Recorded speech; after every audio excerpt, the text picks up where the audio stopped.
I was a competitive dancer for 26 years. I used to represent my own country. I've travelled all the way around the world. I've worked all around the world from obviously Europe, all of Europe, into Asia, into the Far East, into the States. Absolutely fantastic life. I'm basically a painfully shy child.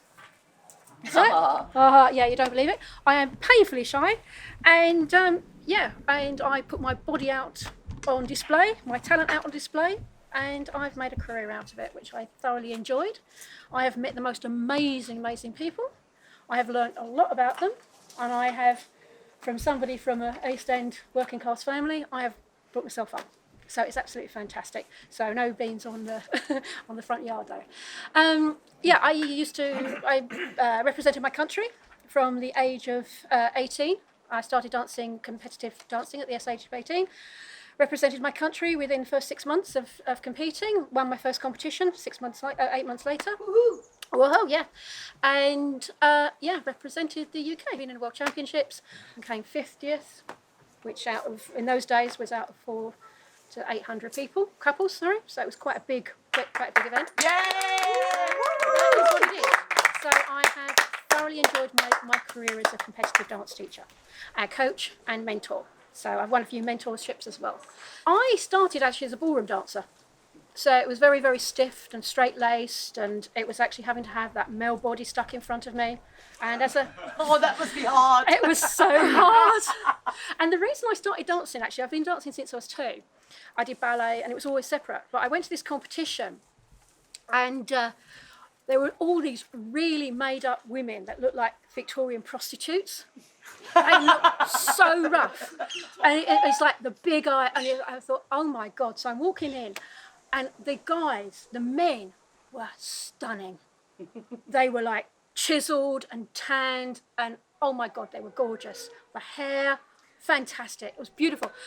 And I was watching it, and I was just thinking, oh yes, this is really nice. Until they got to the presentation, and then they line up, and the girls kiss the blokes.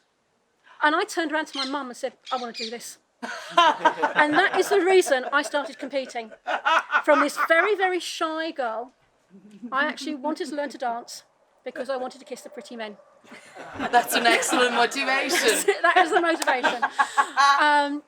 And they got better looking as I went through my career, so I was pretty lucky. So hey ho. How many men have you kissed? Can you remember? Yeah. And I still do. And I'm not going to stop. Damn right. Yeah, damn right. This is actually going out of tangent, but I once was asked, I went on a course and they said, where do you want to be in 5 years' time? And I said, I want to be on a beach with a young man, stark naked, making love.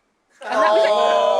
And that is it. I thought, perfect. No, I haven't got there. I haven't got 5 years ahead yet. Then the stupid people, they said to me, where do you want to be in 10 years? So I thought, well, different beach. Different man. And a different man, yeah. Brilliant. So it's brilliant. Thank you very much. So it is about so through my life, I get people coming into me. They're talking about their body because they have insecurities, and the thing is that you look at them and you just go, why? Because you're beautiful. You were born beautiful. You were born with that confidence. So somewhere along the line, somebody's just said no to you, and it's basically what you should have done at the age of whatever it was, just stick 2 fingers up at them. But the thing is, it's just getting those questions, that insecurity out. So when you're a kid and somebody says, no, you can't do it, this is where I became insecure. And this is why I started dancing, because I was so painfully shy that my mother said to me, because I started at 18 months actually, go out and dance. You have to go and dance because you can't talk to people. So I was a shy person. I'm not shy now. I was a very insecure person. I'm not insecure now. And that comes through actually competitive dancing, because you had to put your body on display, your talent on display, which is a lot of people who actually have their vulnerabilities about their talent, their body, their intellect, their emotions, so spiritual, that whole package of who you are is actually on display. And you've got people who are actually supporting you, but there's an awful lot of other people that actually attack you. And you've got to have the balls to actually say, right, okay, I'm going to be attacked. So I can either take it and I can dwindle, or I can stick my 2 fingers up to you and just show you what I am. Because your talent is you.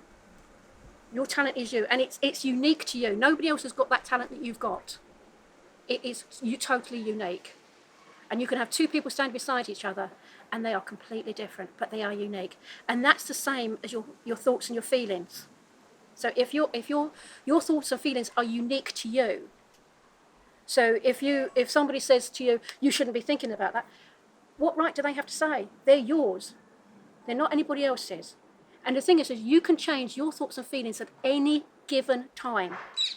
You can just go from, oh my God, I've got the tax man coming down on my back. And you're thinking, oh shit, sorry, it's my language. Oh shit, oh shit, oh shit. And you go, right, okay. But if you change it, you think, well, he's still got to put his pants on, one foot into his trouser, then the other. All of a sudden, he's lost that power because you gave him that power originally. And what you want to do is retract it. You retract your power. So the confidence is about saying, well, who are you? Yeah? And you are unique. You've got to have the people behind you to support you all the time. And you've always got to say, right, okay, I can do this. This is really great. Yeah?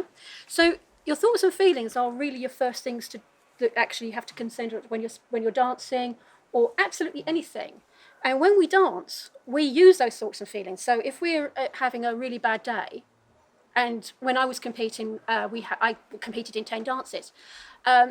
So the best ones, if I was in a bad mood, 2 dances were absolutely fantastic because all that aggression that I had, I took it out in the dance. So that actually changed my inside, how I was feeling, my inside physiology. Yeah? So it was like, great. I thought, right, okay. If I was feeling really, really happy, then I'd come in and I'd go, yeah, I'm going to cha-cha. Okay, I'm going to samba. So you can change your internal representation easily, and you can actually display it. And this is about getting, so if you're angry, don't hold it in here. Give it away. Give away anything that's negative. Anything that's negative. And there isn't anything that you can't do except touch your elbow to your ear. That is the only thing you cannot do. Everything else you can do. It's whether you enjoy doing it. And that's the thing. If you don't enjoy it, you're going to go, I don't want to do it. And that's where you get the lack of confidence or procrastination or whatever it is. If it doesn't give you the spark, it's not that you can't do it, it's just you don't want to do it. And that's the difference. Yeah? Yes. Fabulous. Well said. Wow. So you can change your internal representation. And also, I mean, we're being a dancer or a competitor, you're actually, as I say, your body's on display all the time. Yeah? So it's the way you're standing. So we're always being nagged about standing up straight, making sure that you're feeling this, that, and the other, showing it. And as a dancer, we actually, especially a competitive dancer, because we have an audience 360.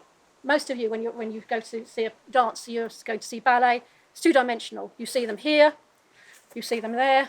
But in a ballroom, we're going around and around the room. So all the time, we have to be 3-dimensional. So actually to help you get your confidence is to stand, is not being like this, because they say, you stand here, arms open, you feel great, yeah? But if somebody hits you, you're going to fall over, yeah?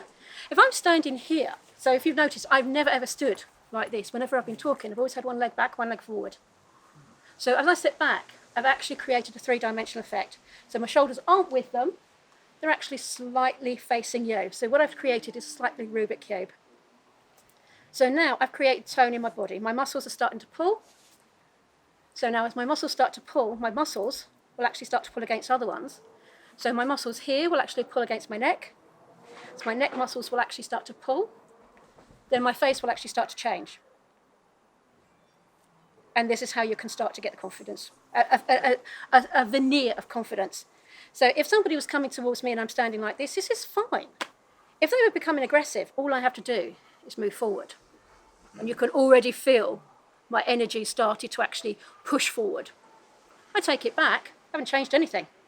All I'm doing is creating an energy.